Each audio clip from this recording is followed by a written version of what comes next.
समय पहले की बात है। गोकुल धाम गांव में रामू नाम का एक ईमानदार, दयालु और मेहनती लकड़हारा अपनी बूढ़ी माँ के साथ एक छोटी सी झोपड़ी में रहता था। रामू हर सुबह जंगल की ओर निकल पड़ता, वहाँ से लकड़ियाँ काटता और फिर उन्हें गांव के बाजार में बेचकर जो कुछ कमाता, उसी से माँ बेटे का जैसे तैसे गुजारा होता था। उनकी जिंदगी में सुविधाएं कम और चुनौतियां ज्यादा थीं।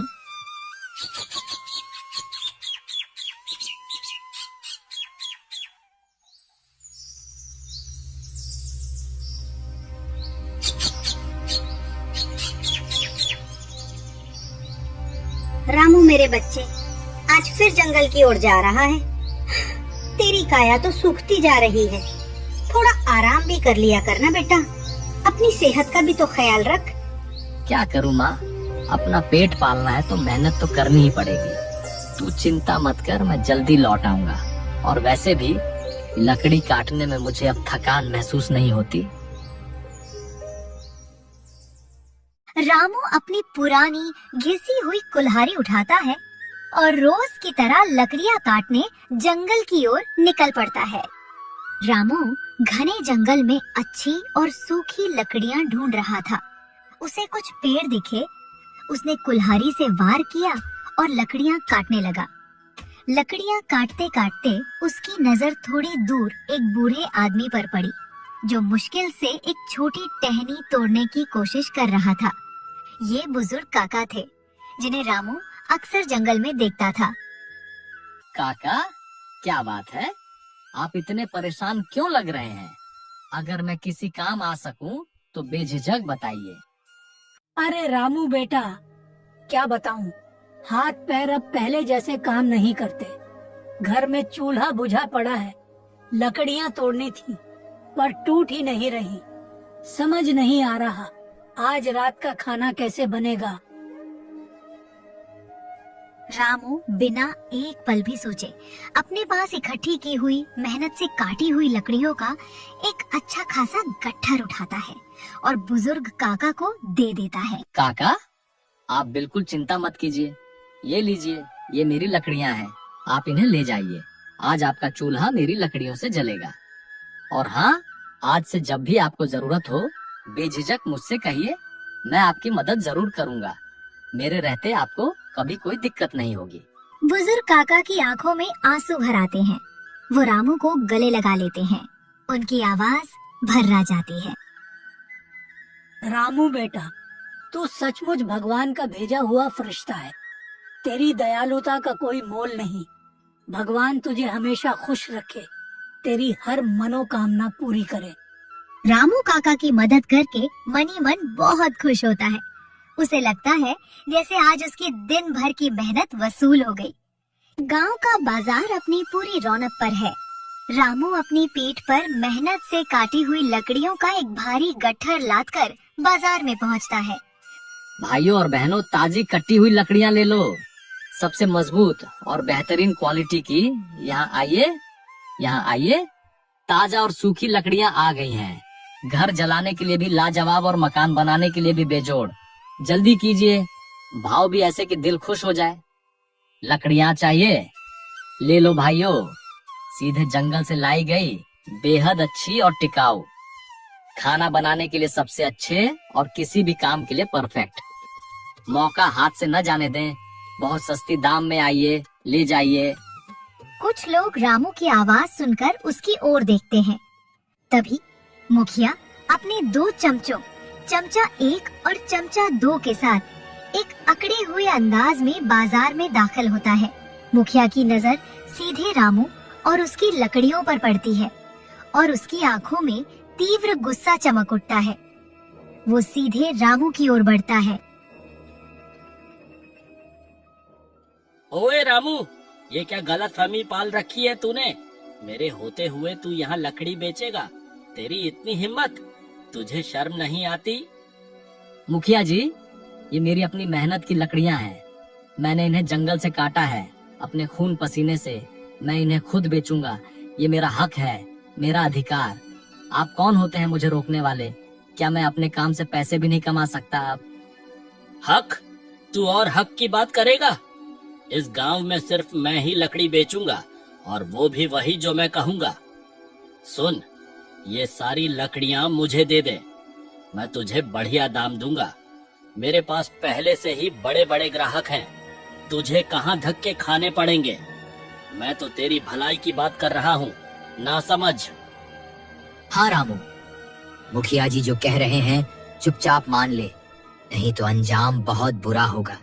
तुझे पता नहीं मुखिया जी का रोब क्या है, वो जिसे चाहे रातों रात बेघर कर सकते हैं। बात मान ले रामू, तुझे क्या लगता है इतनी अच्छी लकड़ियां कहाँ से आती हैं?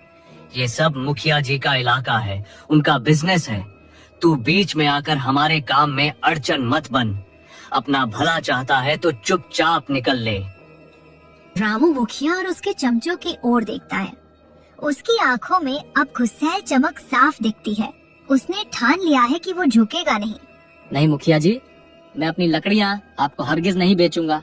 मैंने इन्हें अपने हाथों से काटा है और इन्हें मैं खुद ही बेचूंगा। मैं किसी के एहसान या धमकी के नीचे दब कर नहीं जी सकता। और ये आपका व्यापार नहीं, ये मेरी माँ की रोटी है, मेरी ईमानदार मेहनत की कमाई है। मुखिया का चेहरा गुस्से से लाल हो जाता है। वो रामू के आंखों में सीधे घूरते हुए देखता है। क्या बोला? तू मेरी बात नहीं मानेगा? तुझे अभी भी नहीं पता मैं कौन हूँ? इस गांव का मुखिया हूँ मैं, और इस गांव में मेरी मर्जी के बिना एक पत्ता भी नहीं हिलता। समझ गया? तुझे क्या लगता है तू मुझसे बच जाएगा? आप मुखिया हैं पर मैं भी इंसान हूँ, और हर इंसान को अपनी मेहनत का फल खुद कमाने का हक है। आप मुझे रोक नहीं सकते मुखिया जी। ठीक है रामू, तुझे देख लूंगा मैं। आज तूने मेरी बात नहीं मानी ना? याद रखना, ये गांव मेरा है और यहाँ सिर्फ मेरी चलेगी। चल चमचों, यहाँ इस फकीर को अपना तमाशा करने दो। इसे पता चलेगा मुखिया से दुश्मनी का क्या अंजाम होता है। मुखिया और उसके चमचे गुस्से से पैर पटकते हुए वहाँ से चले जाते हैं। मुखिया एक बार फिर मुड़कर रामू को घूरता है और रामू भी उसे देखता रहता है। बाजार के लोग भी चुपचाप ये सब देख रहे थे। रामू की हिम्मत से हैरान थे। रामू गांव के बाजार से लकड़ी बेचकर जंगल के किनारे किनारे घर की ओर लौट रहा था। सूरज ढल रहा है। तभी उसे थोड़ी दूरी से एक सुनाई देती है। रामू तुरंत उस आवाज की दिशा में बढ़ता है। वो एक झाड़ी के पीछे देखता है और उसकी आंखें एक अति सुंदर दूधिया गोरी गाय पर पड़ती हैं, जिसका एक पैर बुरी तरह से घायल है। अरे तुझे क्या हुआ मेरी प्यारी? इतनी सुंदर गाय और ऐसे घायल पड़ी है। कौन तुझे इस हालत में छोड़ गया? रामू धीरे धीरे बड़े प्यार से गाय को सहारा देकर अपने घर की ओर ले चलता है। गाय भी रामू के साथ बिना किसी हिचकिचाहट के चल देती है। रामू गाय को अपने घर ले आता है। माँ गाय को देखकर एक पल के लिए हैरान होती है, पर अपने बेटे की दयालुता देखकर उनके चेहरे पर खुशी की चमक आ जाती है। रामू, ये गाय कहाँ से लाया? इतनी सुंदर, ऐसी गाय तो मैंने अपने जीवन में कभी नहीं देखी। पर बेटा, हम इसका पेट कैसे भरेंगे?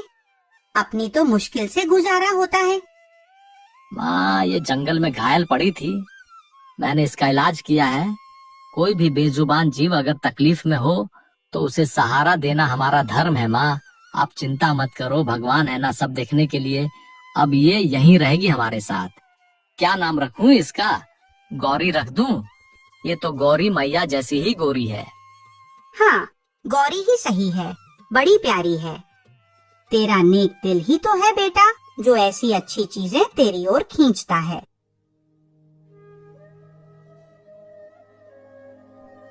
रात का समय था। माँ और रामू अपने दिन भर की घटनाओं को याद कर रहे थे, खासकर मुखिया की धमकियों को। उन्हें पूरा विश्वास था कि उनकी ईमानदारी और दयालुता एक दिन जरूर रंग लाएगी। रामू बेटा, तू कितना नेक दिल है। आज उस बुजुर्ग काका को अपनी लकड़ियाँ दे दी और खुद इतनी मेहनत करता है। पर ये मुखिया, इसका तो अन्याय बढ़ता ही जा रहा है। आज बाजार में उसने तुझे सरेआम धमकाया और तो और तुझ पर लाठी भी उठाई। मेरा दिल घबरा रहा है बेटा, यह सब देखकर। माँ, आप बिल्कुल चिंता मत करो। उस मुखिया की धमकियों से या उसकी एक लाठी से क्या होगा। सच की राह पर चलने वालों को थोड़ी बहुत मुश्किल तो आती ही है, पर आप देखना माँ, भगवान सब देखते हैं। वो किसी के साथ बुरा नहीं करते और ना ही अन्याय को बर्दाश्त करते हैं। हाँ बेटा, तू सही कहता है। मैंने अपनी पूरी जिंदगी में हमेशा यही देखा है कि जो इंसान ईमानदारी से अपना काम करता है और सच्चे दिल से दूसरों की मदद करता है, उसकी मदद खुद भगवान करते हैं। आज शायद हम दुनिया की नजरों में गरीब हैं, पर दिल के अमीर हैं। हमारा ये दिल ही तो हमारी सबसे बड़ी दौलत है। बिल्कुल माँ, आज शायद हमारे पास दुनियावी चीजें ज्यादा नहीं हैं, पर एक दिन जरूर ऐसा आएगा जब हमारी जिंदगी भी बदलेगी, जब हम सिर्फ अपना ही नहीं बल्कि और ज्यादा जरूरतमंद लोगों की मदद कर पाएंगे। मेरा सपना है माँ कि इस गांव में कोई भी बच्चा अनपढ़ ना रहे, कोई भूखा ना सोए। मैं इस गांव को खुशहाल देखना चाहता हूँ। तेरा ये सपना जरूर पूरा होगा रामू, मुझे तुझ पर पूरा यकीन है, क्योंकि तू सिर्फ अपने बारे में नहीं सोचता। तेरा दिल बहुत नेक है। बस ऐसे ही सच्चे रहना, ईमानदारी से काम करते रहना और हमेशा लोगों की मदद करते रहना। भगवान श्री कृष्ण जो गायों और गरीबों के रखवाले हैं, वो हमारी जरूर सुनेंगे। उन दोनों माँ बेटे की हर बात, हर भावना को घर के बाहर बंधी गौरी गाय बड़े ध्यान से सुन रही थी। उसके कानों से कोई भी शब्द नहीं छूटा, जैसे वो सिर्फ सुन ही नहीं रही थी बल्कि हर बात को समझ भी रही थी। अंधेरे में भी उसकी आंखों में एक गहरी समझदारी और भाव दिख रहा था। जब माँ भगवान श्री कृष्ण जो गाय और गरीबों के रखवाले हैं, वो हमारी सुनेंगे जरूर कहती है, तो गौरी एक लंबी और गहरी सांस लेती है और उसकी आंखों में एक अनोखी चमत्कारी चमक आती है, मानो उसने कोई निश्चय कर लिया हो